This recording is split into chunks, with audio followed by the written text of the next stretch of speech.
Good evening, everybody. My name is Rod Townsend. I use he, him pronouns. I'm the chair of the Legislative, Legal, and Parliamentary Committee.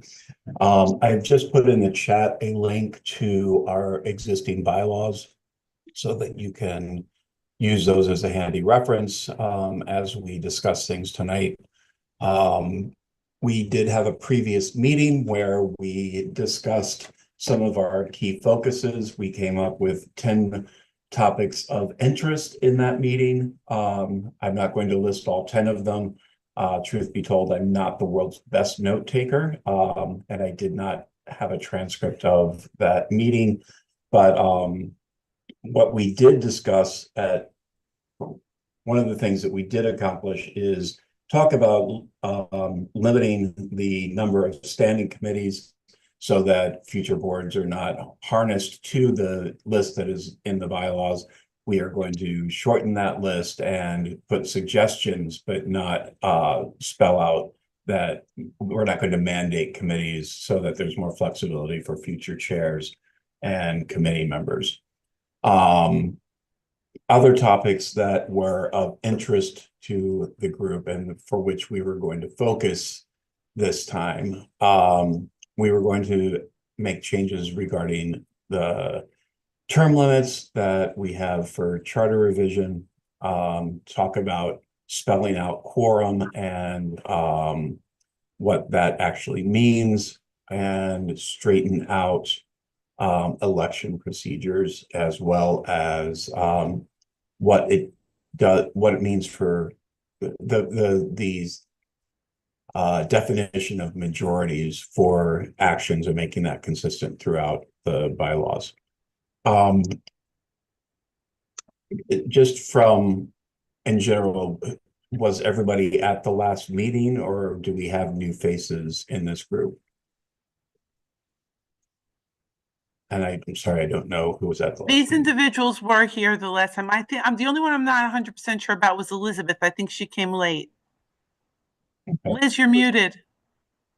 Liz was here. Yes, I was there last time. I was just not on screen. So I Thank don't know. Patricia, were you there? Were you on the meeting last time? I don't Yeah, recall. TV, I was there. I was here. Okay. So if we look at where we got last time, if you have the bylaws open, you can go to, sorry, I'm scrolling through. I worked late tonight and I apologize. I'm not as prepared as I usually would be.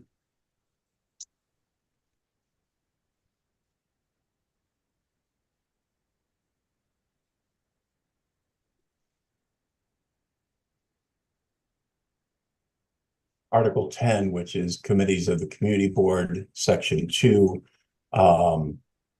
We were going to amend the standing committee list to, instead of saying shall have the following standing committees, we were going to limit those down to capital and expense, office and budget, license. We were going to change consumer affairs to licensing and permits. Land use remained, housing remained, and I'm sorry, I don't have the full list in front of me, but that was the gist of it last time. And we'll prepare a draft for everybody to look at the next, once we have gone through the other topics. Go ahead, Juliet. Juliet, were you trying to speak? For the chair, do you want me to share the screen for the bylaws so they're visible on the screen? I'd rather people have it on a side on their own screen so they can scroll through on independently. And that way I can see everybody's beautiful faces too. Except for my own, I've got scars. That's the way it's going. So, is there a specific topic that people would like to jump into immediately we had mentioned 3 areas that we wanted to discuss at greater length.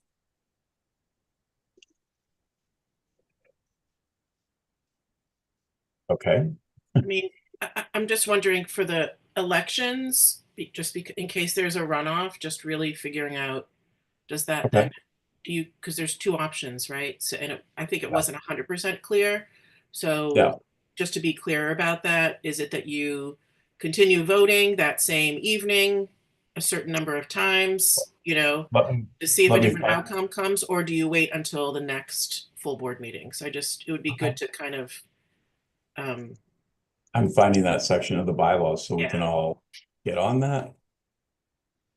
And thank you for giving some direction there. Mhm. Pointing the ship in a direction, I should say.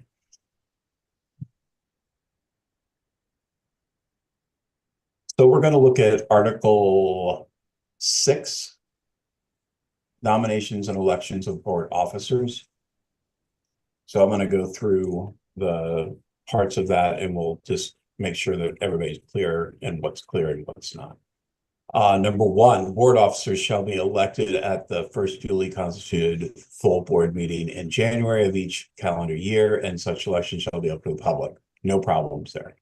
Number 2, any vote for the board officer position shall be taken by written ballot, roll call, or electronic means. Such vote is confidential. Such vote is not confidential, open to anyone for review, and shall be made readily available upon request from the public. From each board member present at the applicable regular meeting, full board meeting, regular monthly full board meeting. There have been people who have asked me why the votes cannot be private. We are a public institution within the public government, and the law mandates that your vote for an officer would be public record. So that is why that is consistent with the existing law. So there's no for a change there.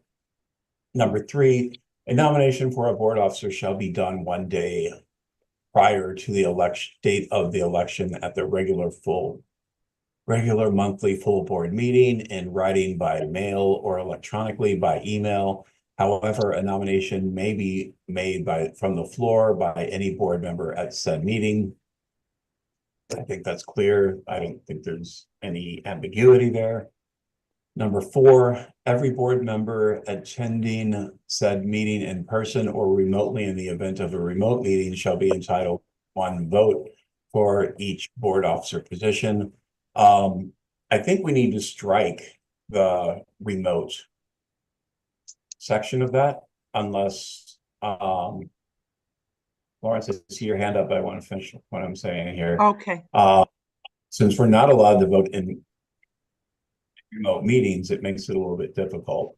But I guess it's good to have the contingency plan if we were to have another pandemic or national emergency. Do we have thoughts on that? Florence, your hand was up first, followed by Abby. I was going to say, to save any hardship, you might put in the event of a national crisis and or where deemed by the elected body or something along those lines. I mean, we can iron out the verbiage, but I would say that you might want to leave it, but just hone in on it more. Okay, Abby.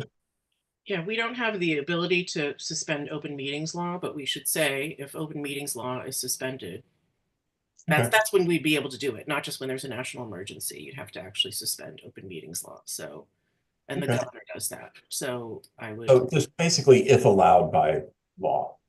yes, something like that.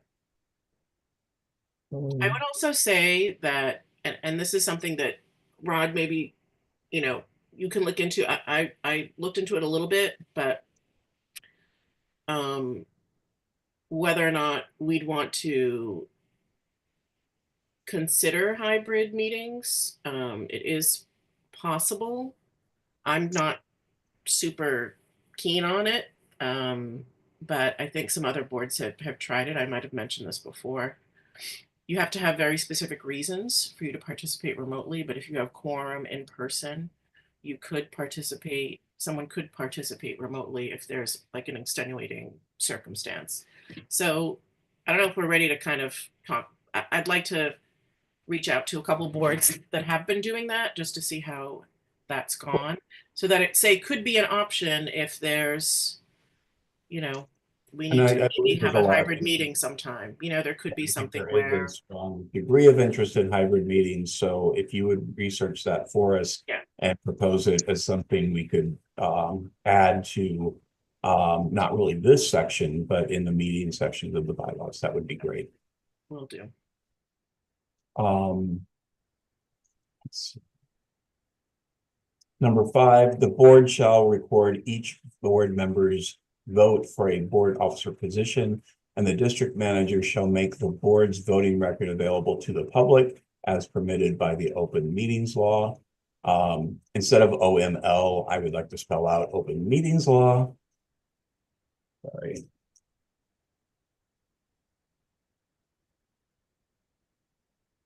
Unfortunately, I need to take notes as I go along. So I'm sorry if that slows down our process. By maintaining a record of the written vote separate from the minutes that is available to the public upon request to the district manager. I think that's written fine. Number 6. The candidate for a board officer position who receives a majority of the votes cast at the duly constituted full board meeting shall be deemed elected to such office.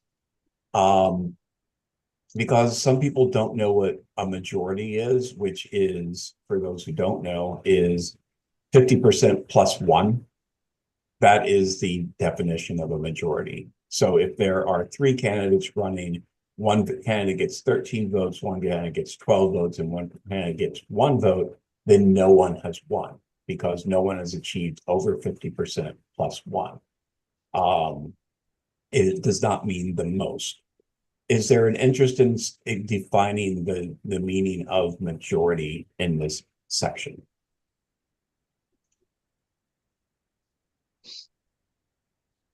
Anyone? I mean, if you think it would be helpful, you ran the election last time. Do you think it would have been helpful to have that spelled out? Or that's what the definition of a majority is, Yeah. right? Um, So I'm just going to add a 50% plus 1 after majority. Does anyone see a downside to doing so? No. I think that's helpful, especially for board members when they're just starting with the organization, especially if they're not used to Robert's Rules of Order or parliamentary rules of order. A, in the event that no candidate shall receive a majority, then a second vote shall be had upon which the members of the board in attendance shall consider only the 2 candidates having the highest number of votes on the last preceding vote for an office.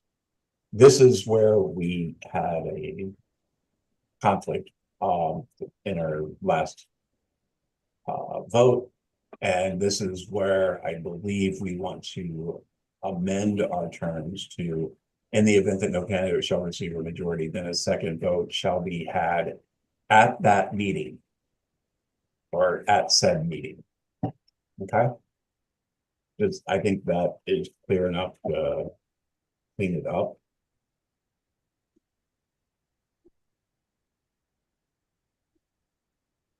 A at said meeting. And I think that's enough to accomplish what we were looking for there. B, further votes shall be taken until one candidate has received the majority of votes in the presence of the quorum. Do I add at said meeting to this as well?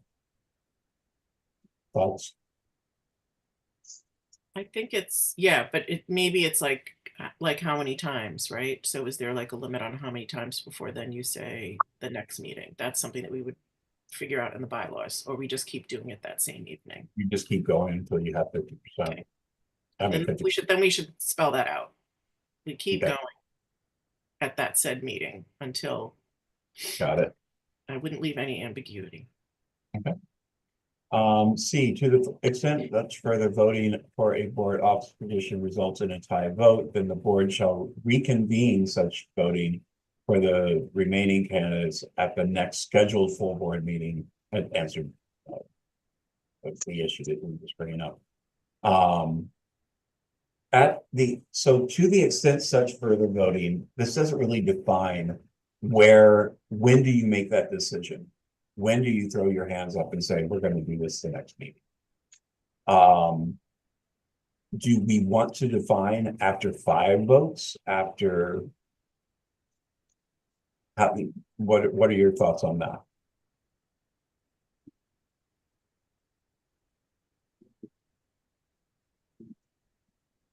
And again, this is Article 6, Section 6, letter C.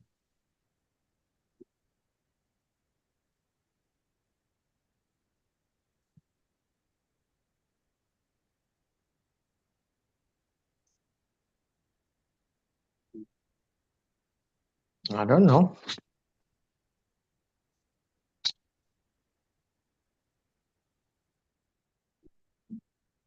Do we put a defined number on this, or do we let the board vote to table the election? I guess what they're really doing. Through the chair. Can I make a recommendation? Yeah. So due to the fact that we have ballots ready, we usually prepare the ballots in different colors. So for each round, we would know. So, I mean, if you, the board members, think it's fair, because 3 is an odd number, you would get 2. And if they came out back to back twice, where they both ended up ties, go for the 3rd to be the tiebreaker. And then if that didn't work, then you call it till the next meeting. This way you would give the office staff the number of documents that they would mandatorily need to bring with them to the election. You see what I'm saying? I do see what you're saying, but I don't see the necessity of a printed ballot. People could easily just write down the name of their choice. We've never done that. It's because the handwriting. We started the ballots, I guess, about 8 years ago because of the handwriting. Well, we can find a way around that. They can All write right. choice A, choice B, Okay. And we can make it clear when you're running an election, if your writing is not legible, then your vote is invalid.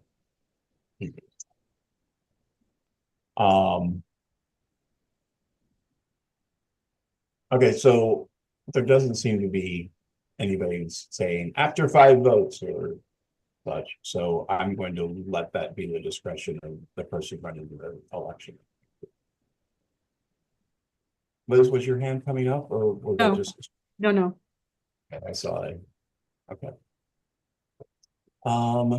Number 7 deals with vacancies, and I don't think we have any issues with that. So we have slight changes within Article 6, Section 4, 5, and 6, and those will be included in a draft that will be discussed at a future meeting. Okay, so good job, team. We got through one of them.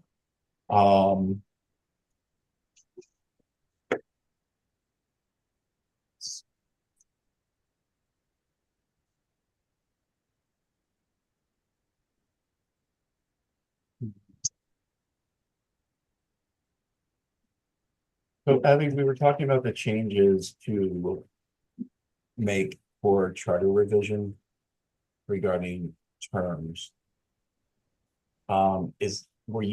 Was that regarding terms of board officers or terms of committee chairs, or did you want to look at both? You're muted. Let me just pull up.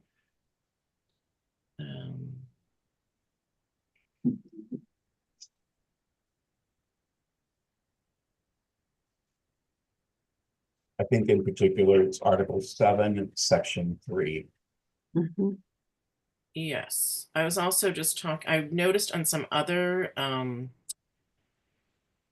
some other boards bylaws. They had just like the term limits for board members in general. That's what I was talking about, like adding that language from the city charter, but I guess it's not really necessary. In terms of, you know, officers or chairs, you know, everyone is going to be, I mean, it's kind of cycling off, right? People have been grandfathered in, but the people who came in after a certain point are only on for 8 years now. So do we want to, you know, look at that? Just reading through, Article 4, board membership obligations and privileges. It kind of just points toward the city charter. Mm-hmm. I don't know that we can just keep it as flexible. It's currently a flexible document in that it says for the city charter. So if the city charter changes from 8 years to 10 years, it's fine. We don't have to do a revision. So maybe we're fine there.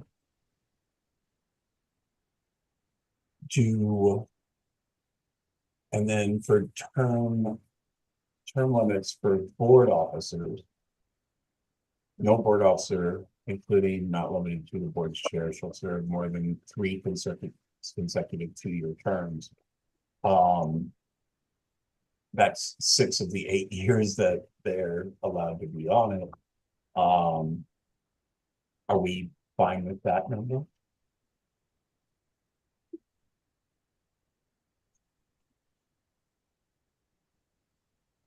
I would like to know what other boards are doing there as well. I mean, some boards don't have any term limits. Some have shorter term limits. But I don't really know what, I'm going to actually ask at the next borough board meeting. Are people thinking about that as they're looking at their bylaws as well?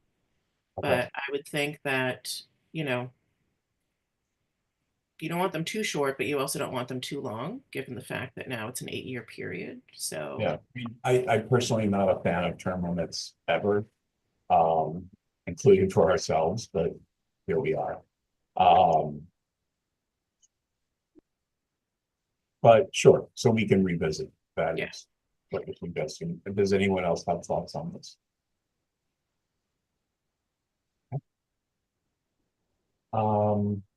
So that's to revisit. We were going to look at the definition of quorum and removals. Those are 2 different things. Second.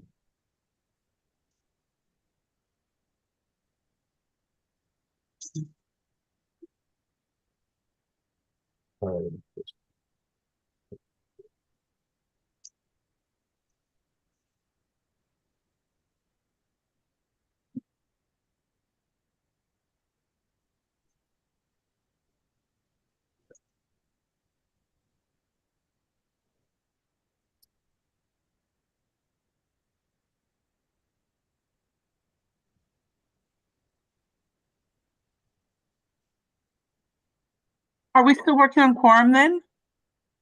I'm getting there. Okay.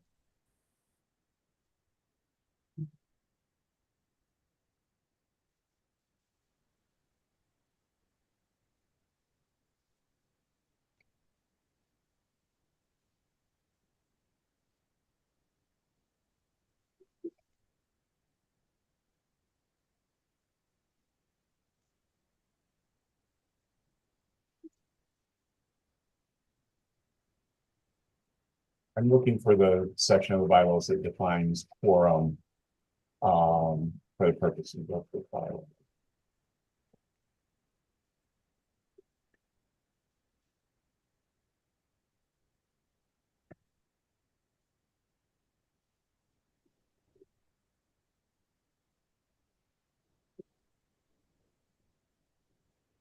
It's, okay, I found it. It's on page 17.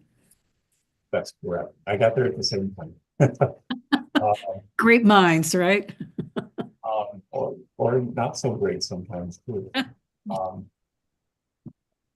I'm just, that is, Article 9, Section 8. Also in 17. Um,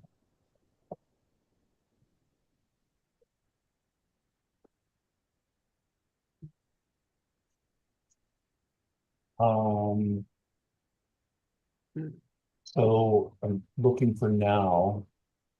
Regular, a simple majority of at least one more than half of the appointed board members shall constitute a quorum. I feel like that's straightforward, and I'm not sure where the question is coming from there.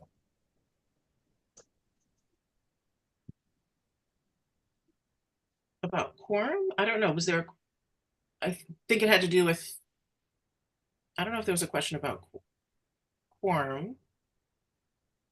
Well, I think we defined it before too, right? And it's defined here also, but I think it had to do with removal procedures for board chair or, officers, members, or district manager, because there it is not. Okay. It's not as it's defined elsewhere. Okay. It's 2/3 of the entire board. That would bring us to Article 13, removal procedures. And what we discussed last time is that our 2/3 majority for pretty much everything, board officers, board members, etc., is more than the city charter says, which says majority. And I looked at the history going back to the earliest version of the bylaws that we were able to find. Thank you, Florence. And it's been 2/3 for a very long time, which is highly unusual.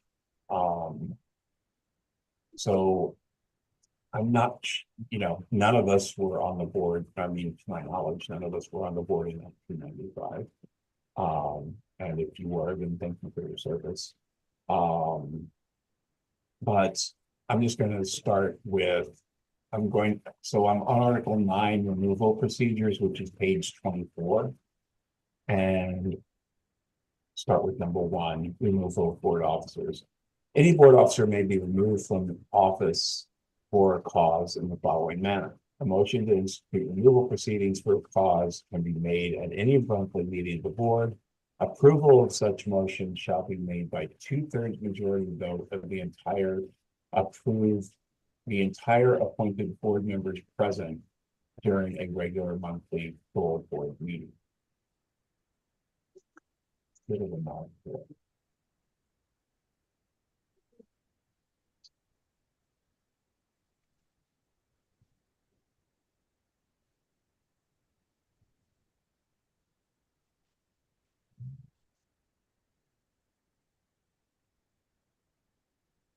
Sorry, I'm jumble screens there. So I looked at a few other boards in Queens and in Manhattan, and did not see this 2/3 threshold to exist. So that's kind of unusual. And I'm just going to go ahead and finish this whole section here. So A, the motion to institute, we read that. Part B, if the motion is approved, the presiding board officer, who shall be the highest ranking board officer, not the subject of removal proceedings, shall designate a 3-member committee to investigate allegations and report at the next meeting. Section Part 3, Part C. This committee shall be comprised of 1 member chosen by the presiding board officer, a 2nd member selected by the person who is the subject of removal proceedings, and a third selected by both jointly. Part G. Upon report of said committee, 3/4 vote of the entire board members is needed to approve the motion for removal. I'm not sure where these 2/3 and 3/4 come from.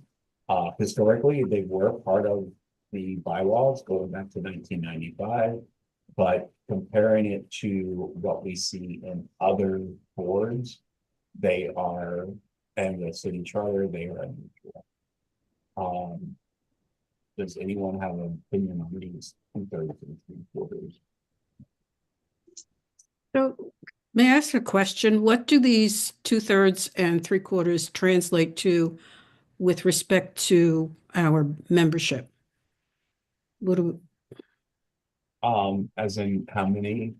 Yeah. So if, it requires, this is 2/3 of the members present at a meeting. So if 30 members are present, you would need 20 to vote to form this committee. And then at the next meeting, if 30 people are present, you would then need, I do not have a calculator. So it fluctuates, you're saying, with respect to whoever showed Exactly. up that night. So say, for example, at a meeting with low attendance, if only 30 people show up. 20 of them could say impeach Evie. Sorry. No, we'll make up this other person, Evie, who might be subject to removal. Then this committee would be made, and then at the next meeting, there could be 50 people that attend. And you would need 3/4 of that 50 people in attendance at the meeting where the report is given by the committee of 3 to remove this woman, Evie. So yes, there's not like a set number. It's the number of people in attendance. But it's using the entire board as your, I'm interpreting it that wrong. If we're getting Yes. numbers correctly, it's actually 3/4 vote of the entire board, correct. not those present. So that would require.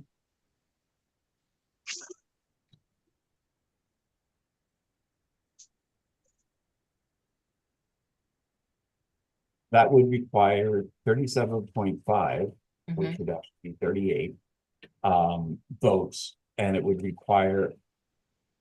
So if it doesn't really matter if 40 people show up, 38 people would have to vote for that removal. In this instance. So for the first part, it's 33, and then the second part, it would be Yeah. 38. It's not just the people at the meeting. So my apologies, I Right. interpreted that incorrectly. And thank you for calling that out, Liz, because the way I was saying it was wrong. So it's not a flexible number, it is a set number. So Yeah. it 33 to create the removal committee and 38 for removal.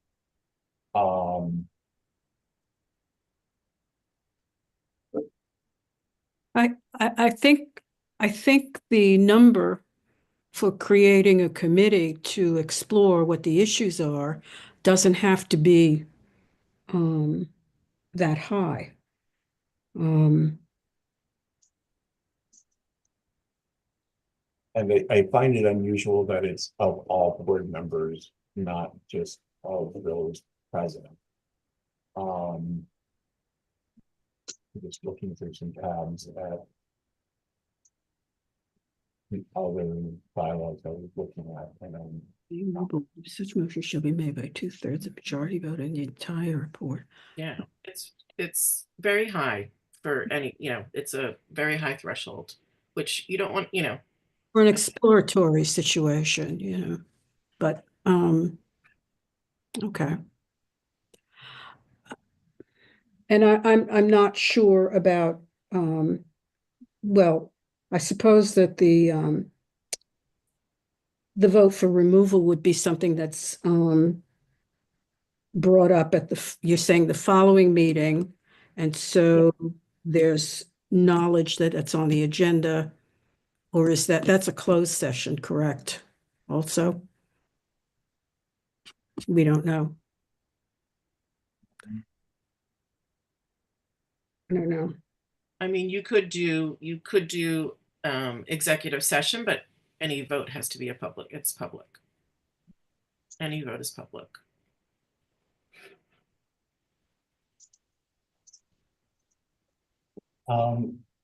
Abby, I believe you looked at the city charter. What did the city charter? What's that? Am I correct in thinking that you looked at the city charter? That I Also, what? I'm sorry, you keep dropping off, Rod. That I what?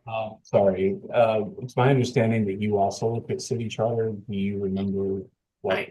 I talked to the because I looked at other boards and what they have, and no one really has it in their bylaws. There might be one or two that I saw, but everybody, it's not there. So I asked the borough president's office what the default is for according to the city charter, and he said it's quorum and then a majority.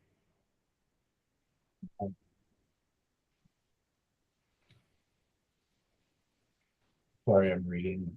I'm sorry, I'm not Yeah. fully versed on So you have to that. have quorum, right? So you can't conduct business without a quorum.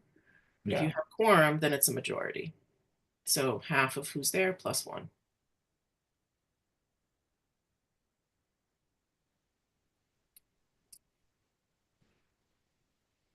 yeah, I just read a couple of them while we were talking.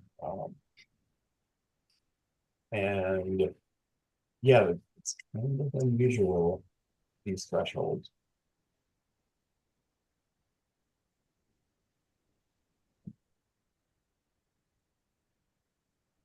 So what do we think it should, or what do we think makes more sense?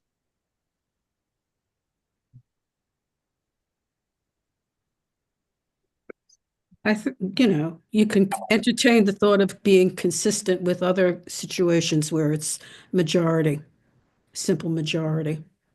Yeah, and I think it should be a Those core. present. I think we definitely want to look at just these thresholds are really high. And especially. Sorry, Florence, did you say something? I had my hand up. I'm sorry, I don't see it on the screen. Oh, So sorry. I have this meeting is being recorded. Bar was covering. My apologies. it's okay. The reason that the numbers are what they are was for fairness and equity, so no board member would be removed or no individual would be removed without their due diligence being had. It was done for fairness and equity. That's why the numbers were chosen that high in the past, You to were make sure that, I'm sorry, you were there in 1995. I speak to George Dellis, who is the first chairman of the board. First district manager, I apologize. George Got it. Dellis is still alive and lives in Astoria. Okay, I was just wondering where to get in. And I worked with George and Vinnie Donato when I was hired. I used to carry the original briefcase with the original bylaws. I'm a nuclear code. Yeah, pretty much. Um, The idea is that there aren't personality conflicts so that people don't get booted because Tom doesn't like Dick and Dick doesn't like Harry. The idea is to make it so that it's fair and equitable. I think the board is pretty good about not being petty. So I don't think that would be an issue. I mean, are you going to start talking about, listing cause or something? I mean, Of course. there has to be good cause for something like that, for an action like that. And it's a serious action and it's very public action. So I think that, I don't know, maybe we have, well, I don't know if we can go into the point where we can specify what are possible actions because we don't know. Other than if something is illegal, something broad like that. But, I'm just concerned that we might not get anywhere if there is an issue that comes up. with those high thresholds.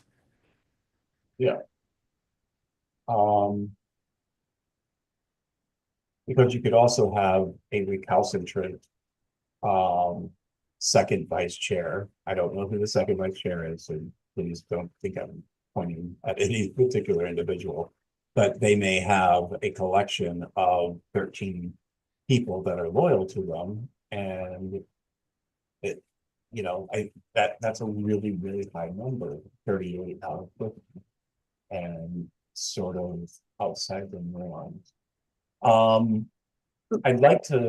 What I'd like to do so that we can look at this in a more broader scope is I will take it upon myself to look at the bylaws of every community board in New York City. It sounds daunting, but it's actually not. And I'll look at the removal language that exists in the city charter, and I'll look at the removal language that exists in all of the bylaws of all of these organizations to see where everybody else is landing, so that we are kind of within the norms and not outside of the norms. Does that sound acceptable? Yes. Yeah. Oh my God, what was I going to say? Oh, yes, I just saw that Canella had made a suggestion about when we were talking about what should be something that is an issue brought up for removal. There's a code of conduct that can be established, and which I don't think we have in our bylaws at this point. And I've noticed more and more that community boards are prefacing their opening, and also committees are prefacing the opening of their meetings with statements about behavior. And because we've become so outspoken.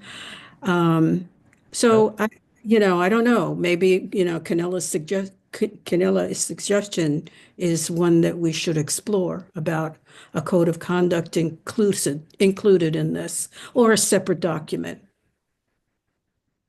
And Abby adds to that in the chat that there is a code of conduct from the president's office that we can insert into the bylaws as well. These are both great ideas and worthy of addition, or if we wanted to make it flexible, we could refer in the document board membership of the code of conduct as dictated by the president's office. That way we have a flexible document, and if they add, you can't wear red shoes on Wednesdays, then we would be in compliance with the red shoes on Wednesday rule as well. So that could be revisited. So I will come in having done a bunch of homework, since I'm doing the review of all of the elections. I mean, all of the removal language, I'll also look at code of conduct language in the other bylaws and see what I come up with, and I would make sure that that's to all of you in advance the next week.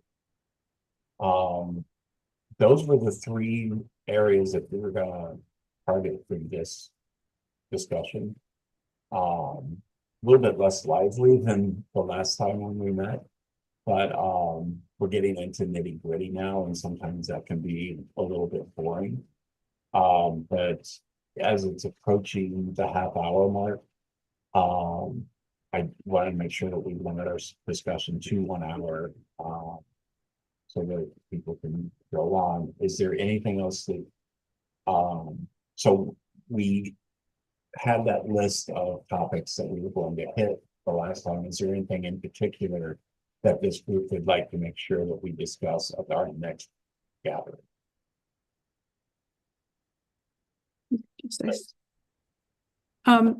I don't know if this is relevant for this time, but you had talked about the committees, and you mentioned it in the beginning about eliminating committees. And one of the committees you talked about was the Business and Economic Committee.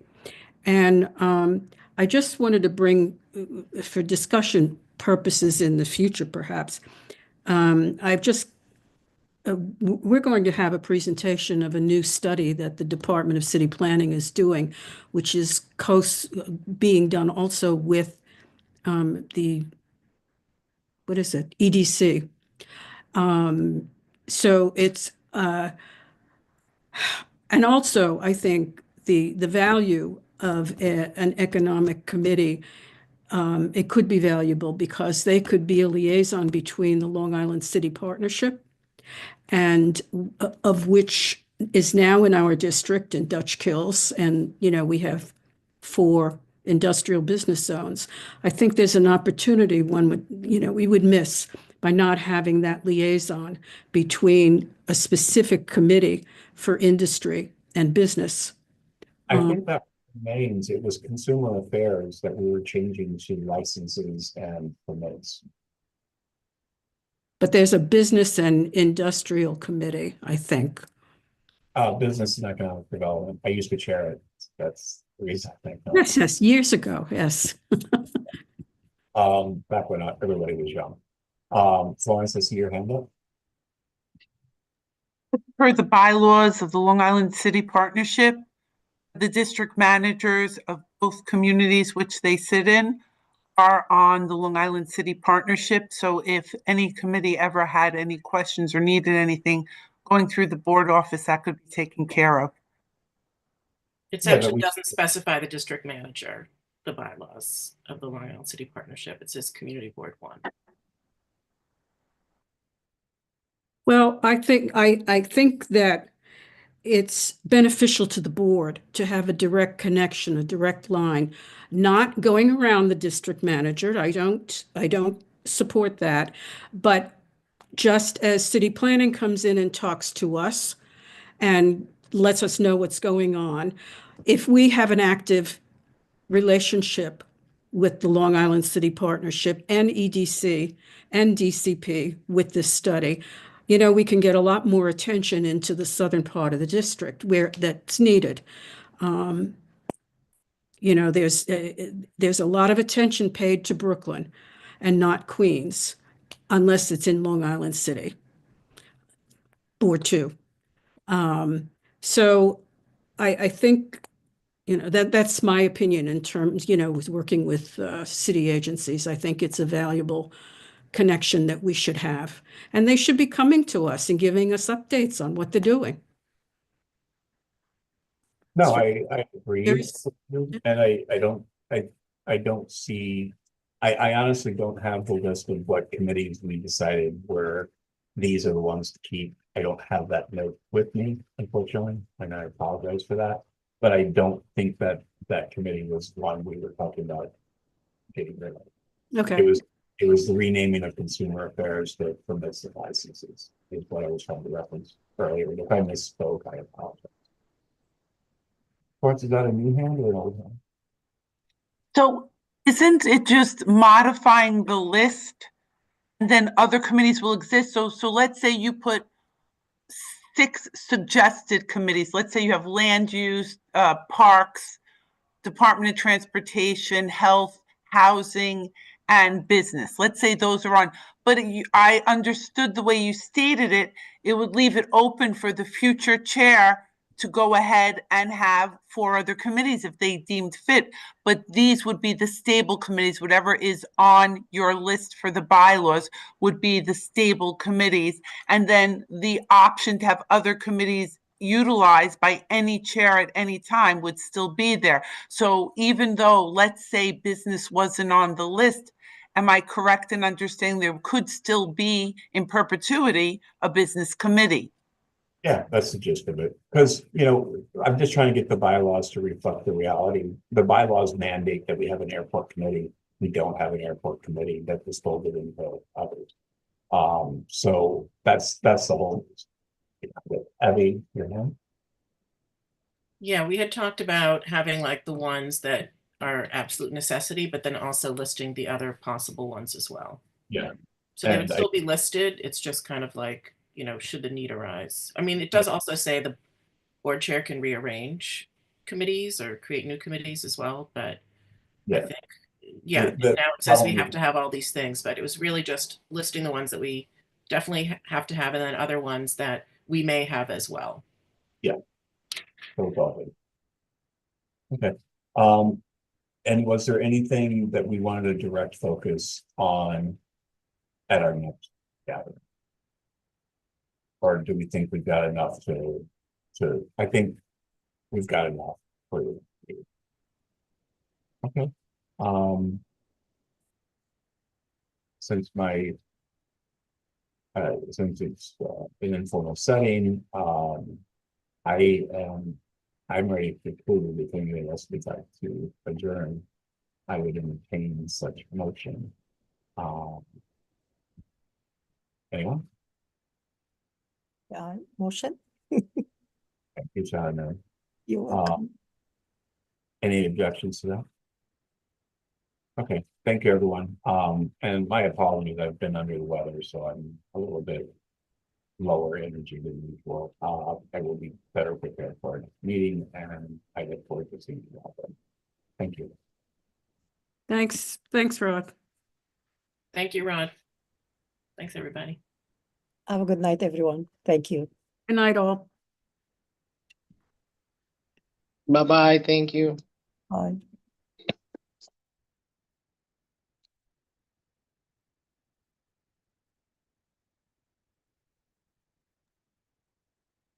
Studios, we can close the meeting. Thank you for your services tonight.